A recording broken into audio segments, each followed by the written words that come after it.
JR14, here I am with another video for you guys today. Now, I told you guys on Instagram before on my stories and also pretty much on my live streams how there is parts on this car that I put on here in good faith that they would work well. However, I'm not happy with them. So I'm not going to say the company that I had. I'm not starting to start up any drama, but I am here to let you guys know of the situation and to let you know what I'm replacing them with.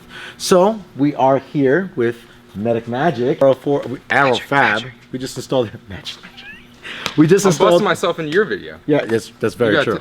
Tilt the camera a little. Yeah. Magic. So we just installed the Arrow Fab front split on his car.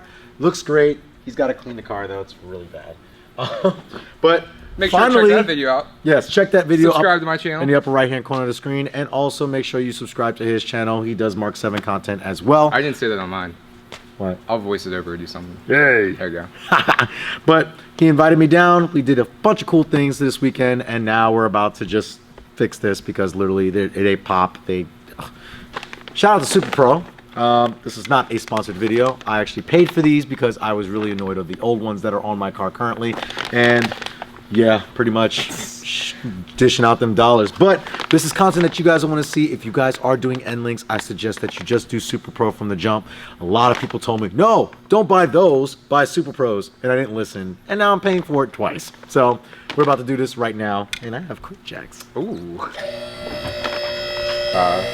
So take it up, raise it a little more. All right, so now bring it back a little bit. It'll lock in. Guys, without further ado, let's go ahead and get these done. The nuts loose on the wheels first. Well, the rear ones we don't have to. This is the first time I've actually seen JR14.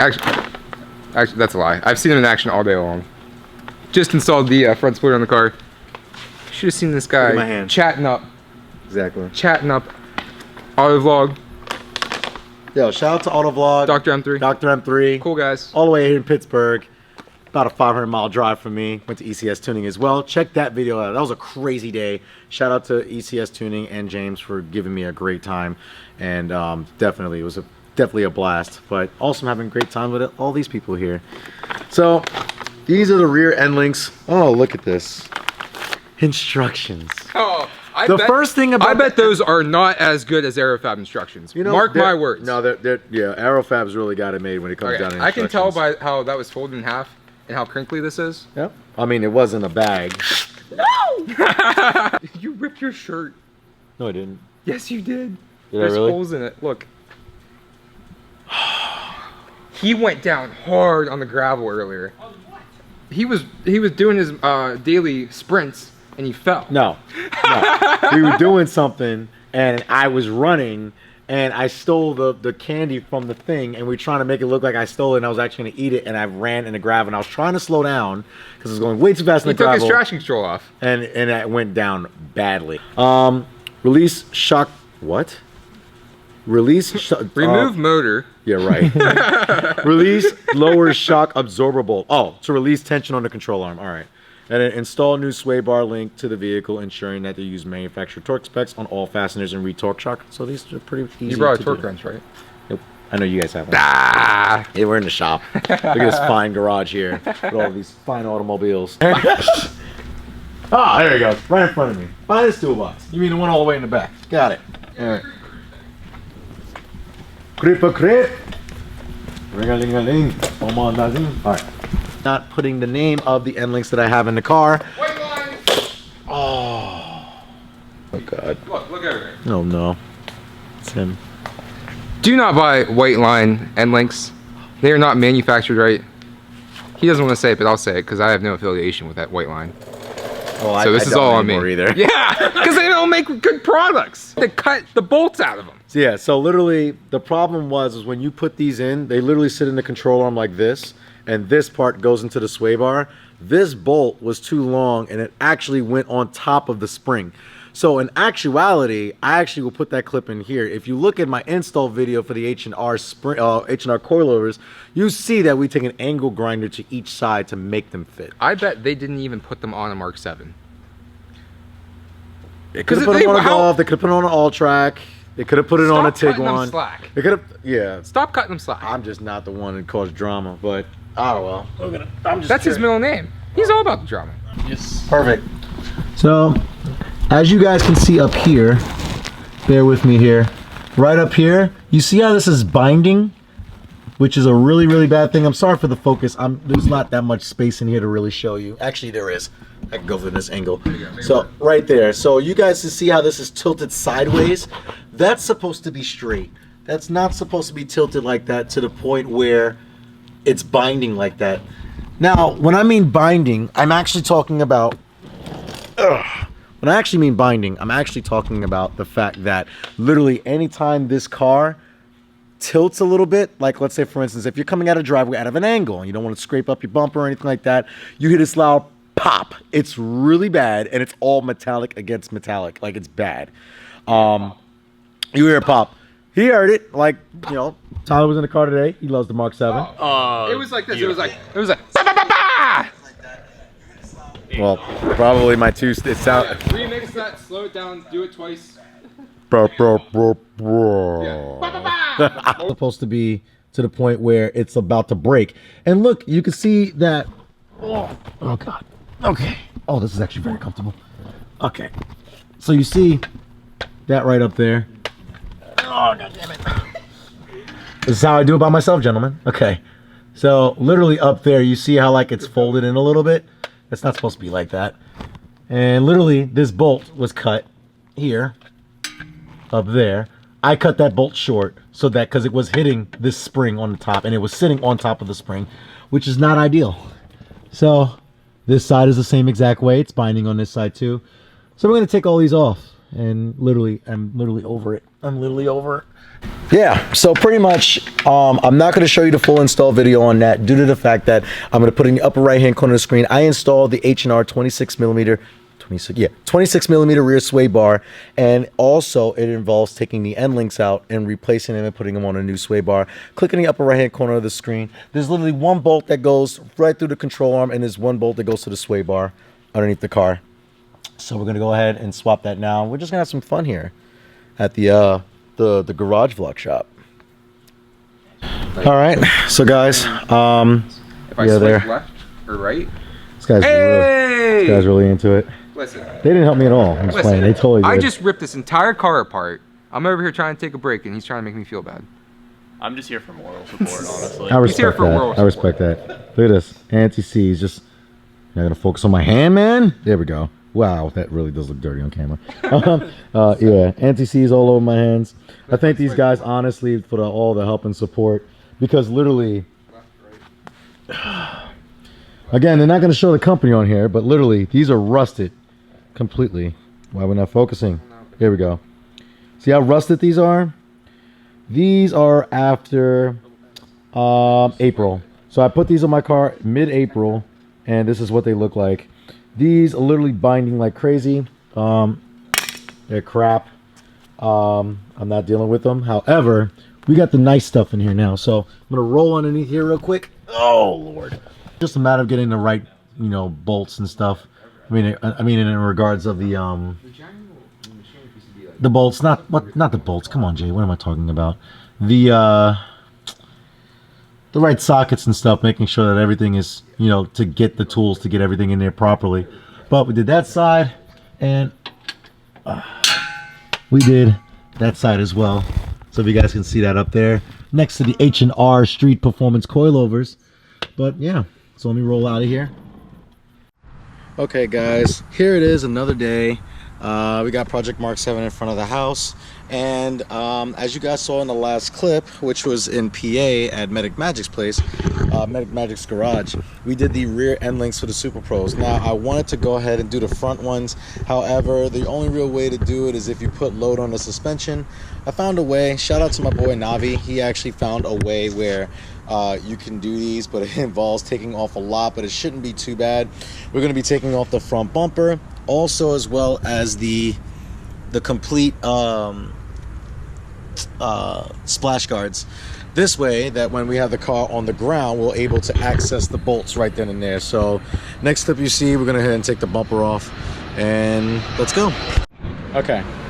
So what we did here is basically the only way I can get access to the Endlinks is from here. So what I had to do is I had to take each wheel off. Since it's a wide angle, this thing looks crazy wide, but bear with me. So since I took the fender liner off in the front and the rear, I have easy access to the Endlink, which is right here. So what I did was I bolted the top one first, which is up there, if you guys can see that. I'm gonna zoom in so you guys can see that. Hopefully you guys can. There you go. And I'm gonna move this not the subframe, the sway bar up, because it's supposed to be a little higher than that. It's supposed to sit up away from the control arm, which is right here, those white line control arms, which I'm gonna be replacing soon. So yeah, so this is the easy way to do it. Once I jack down that side, put the wheel back on, I already took, as you guys can see there, I already took the fender liner and stuff off out of that side, and I jacked up that side to get everything prepared. So now I can go ahead and get the new Endlink, and then bolt the top first. Make sure you layer the center, the top, and basically what I'm going to be doing is that basically I put it to its lowest setting. You know, these are adjustable, so I put it to its lowest setting, loosen the bolts on each side, and all I'm going to do is hold the bottom part, because the top part is held up with a bolt already, so it's not going to spin. It's already in the socket for the control arm, for the strut. The one that goes here, I'm actually going to hold it and spin it counterclockwise, so that this way I can go ahead and lengthen it to as long as I need it to be lengthened to, if that makes any sense if I just said that. And then after that, what I'll do is it'll be adjusted at that point. And then I can go ahead and tighten the nuts on both sides, on both ends, nice and tight, so they don't loosen up or they don't back out. And then everything should be good. So and then after that, of course, before I tighten them down, I'm going to do like a, you know, just turn the wheel side to side to see if I get any binding. That's the most important thing. But yeah, so this was pretty extensive. I mean, usually you don't have to do this, but this was a trick that one of my friends told me how to do. So I'm gonna go ahead and open up the other Endlink, which is in that bag right there.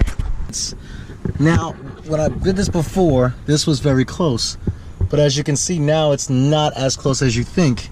So what we have to do now is level the sway bar where we want it. We want the sway bar just a little higher like that, actually away from that control arm. The control arm's not going to move as much. It's going to have some movement, but not a lot. But now what we're going to do is, let's see if I can just stand this like this so you guys can see what I'm doing. So once I get close, like as you can see, I'm extending it out. So maybe I should push it up a little higher actually. Alright, so if you think that it's extended out, bring it back in a little bit. Let's push it up a little bit more. Here we go. So just keep going up like that. Boom, it's in. Washer on the other side like that.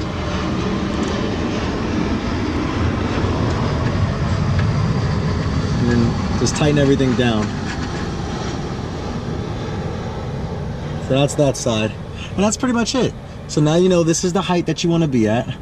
You don't want it to bind or anything, so you just want to put a little load on it, as you're already doing. As you guys can see, I'm already doing that. And then once you find that it's tight enough, but remember, you don't want it, when you turn left and right, you don't want it to bind. So now I'm going to put the locking nut right here. Let's see if I can put a little bit more light on there for you guys. But same thing that we have to do here. We have to adjust this side as well. So that as we go in here, we'll just bring this down. Like I said, you want to have even load on the car as you're doing this. This is why it's a lot easier. Let's just do this. Once you get that, once you're able to get this portion in right here, then you're able to, like, see, as long as you hold this part, like that top part is already being held by that bolt, like I said, on the opposite side of the car. Because once you get this far down enough, but make sure that you use your nuts and bolts. There should be 2 washers and 2 nuts. Well, it should be 1 nut and 2 washers. So since we got that lined up, I'm gonna go ahead, washer on that side. Put it in place.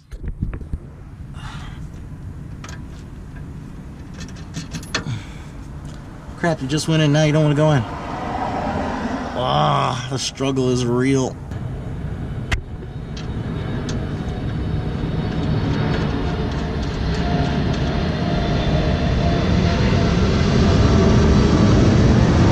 Is that I'm gonna go ahead and start the car. I'm gonna check the steering side by side to make sure that I don't have any binding or of any sort. That's the major important thing. You don't want to have any binding while you're turning or anything, especially a full lock. So we're gonna go ahead and see if we do have binding at all.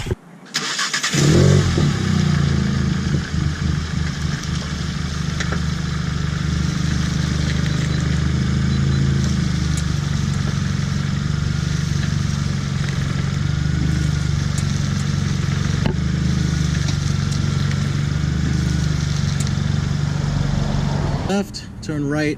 There's no binding of any sorts. There's no weird hesitation or tension in the steering wheel while I'm trying to turn left and right.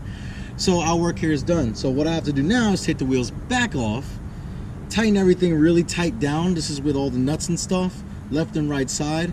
Have to go ahead and do that. Also, in the SuperPro kit, you are going to get this. This is for vehicles with DCC. The struts are shaped a little bit differently on one side. So if you do have a pretty much an S, a Sport, or an SE, you're not going to need this adapter. I learned that the hard way because I'm actually, this is the second time me installing these, and I was feeling like something rubbing. It was actually rubbing on the inside of the wheel liner inside the car. So you don't need that if you don't have DCC.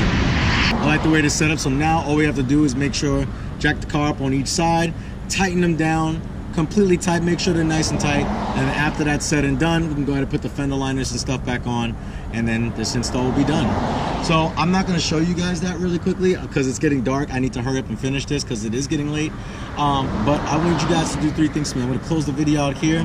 Make sure that you guys, ooh, my knees hurt. Make sure you guys pick up a set of your own SuperPro Endlinks for the front and rear. I did the rears with Medic Magic at his location in PA, and I just did the front ones now. Definitely worked out extremely well. So I'm gonna go ahead and button this up, but I need you guys to do 3 things for me. I need you guys to like, share, and subscribe to JR14. And also, if you guys want to buy these links for yourself, gives you a little bit more rigidity around the corners, makes everything nice and tight. So, so if you guys are interested in these, I'll put the link where you can purchase them down below. So guys, like I said, like, share, and subscribe to JR14. You guys always remember, when you're doing Endlinks on a track vehicle such as Project Mark 7, cars are a lifestyle. Take care.